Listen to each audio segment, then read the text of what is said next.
The problem is the monopoly game, which is controlled by the Federal Reserve, the private bank, which is actually controlled out of London, is manipulating all the dollars to put them out, put more and more people into debt. So the illusion of equity they have in real estate is coming apart. The players that are analyzing everything are expecting massive foreclosures next year and the beginning of what we call the recession it's going to be worse than 29. Like your house that you're living in. You think you own it. You don't. Right. You have contractual right to transfer the airspace, subject to you paying taxes to the state. Right. Or the Global 2000 discussions that we had. The real problem that they have, as Kissinger says, is there are just too many people on the planet. And 40% of the world, 2 billion of us, exist on less than $2 a day.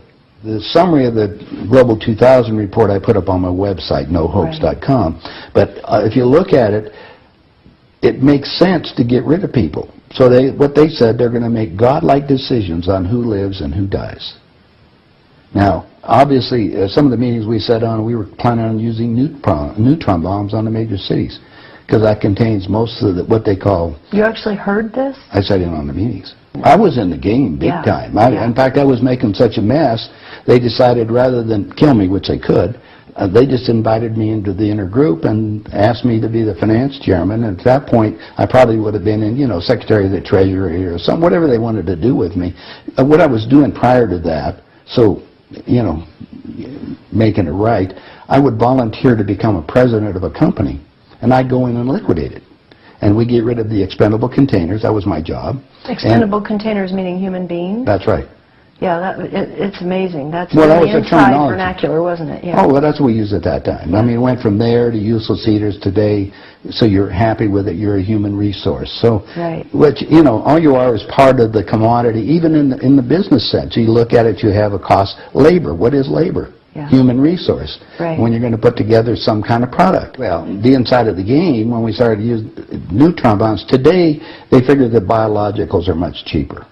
They're still planning on, the plan is to get a war started in the Middle East, and they're still planning on using a neutron bomb, or one of the bombs that they've got developed on Israel, and that's to begin World War III, which is all in the cards. And it's going to happen. They even put a monument up to this whole program. It's called the Georgia Guidestones. Outside of Atlanta, and they've got it all set down there. It's all in 8 languages. Basically, it's fait accompli as far as they're concerned. It's just to get the thing going in the Middle East, and it's not going fast enough. I mean, Carter put this thing in, so we have the Plan 2000 with the war starting in the year 2000 in the Middle East. Right. Reduce the population of the planet down to 500 million. Have one world currency under the Homeland Security, or FEMA, if you want to call it. They're going to declare an emergency, which are going to shut down everything. My friends, my CIA associates, I don't even call them friends anymore. CIA is crooks in action. Yeah. They're all professional liars. Yeah. I mean, they got to be if they have that job. Yeah. So you have to look at what they're doing. Anyway, they're so concerned they're leaving the country too. Most of them are going to Latin America. Meanwhile, they're closing in every day right now, just closing in to make it so we're going to be set up in these enemy prisoner war camps. I published a book. It's called Chaos in America. In it, I was asked to build an enemy prisoner war camp. I put the contract in this book. So you can read it for yourself. This is in downtown Las Vegas, right on the railroad tracks. It says enemy prisoner war camp. They're all on top. And they're building them all the way across the United States right now. Bush signed an executive order taking the old forts and the army places that we shut down to get those organized to hold the so-called dissidents. Now, what's the definition of a dissident? And the problem is that we're going to enslave ourselves, because most of the people want to keep having food coming in, and you're going to follow the line. You're just walking yourself into your own prison camp. Then we're going to come down to the extermination, just like World War II. Right. Well, Phil and I have lectured together. I know Phil Snyder. He's dead now. Yeah, I know he's dead. And so what about what he was saying about the number of bases at that time? I think it was 129 bases before he died. Underground had already been built. Is that all for the elite? Yeah. Really? What are they going to do with the rest of the people? They just get rid of them, leave them above ground and be radiated. Now, my son happens to be a nuclear physicist. Spent the last 3.5 years in a secret city in Russia. They're about 12 years ahead of us. They have 22,000 nuclear warheads. And of course, we're the target.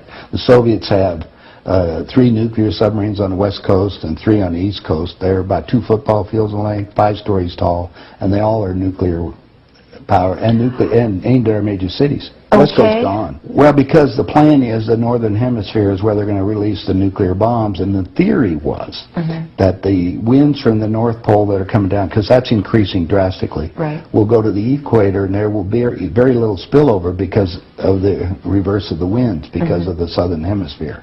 So therefore, the nuclear radiation here will be a lot more than the southern hemisphere. And this is a fait accompli, you believe? Oh, they think so. Oh, yeah, they think they've won. That's the reason why they don't bother about me talking about it. They don't care whether you know or not. What are you going to do about it? And you have no idea what China is until you go over there for yourself. With 1,300,000,000. You understand? Almost, well, a little over 4 times our population. Right. It's, you know, I spent some time over there and I had some government friends. They think what they're going to do is let the West go have its fight. And then they want to clean up. They say it's been 5,000 years. We want to run the world when we get through. And what they're doing? Acquiring all the assets. They figure that Canada and the United States, the property there will, the food growing areas will be enough to take care of their people. And that's what they're looking at. Why are they? I mean, they bought so oil. the U.S. will become a resource. Yeah. Whatever's left of it. Whatever's left of it. Yeah.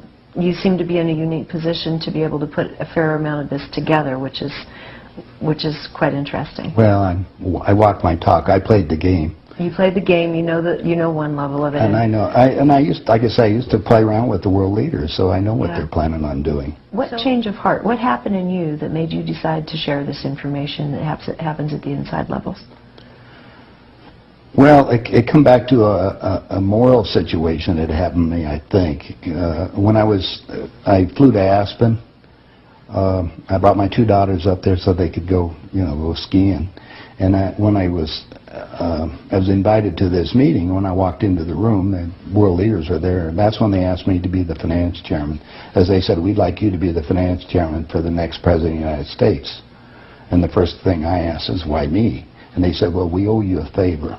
Remember I told you I volunteered to be president of companies as I went down. And then you liquidate, yeah. I didn't charge them anything for it. It was just a game. I see.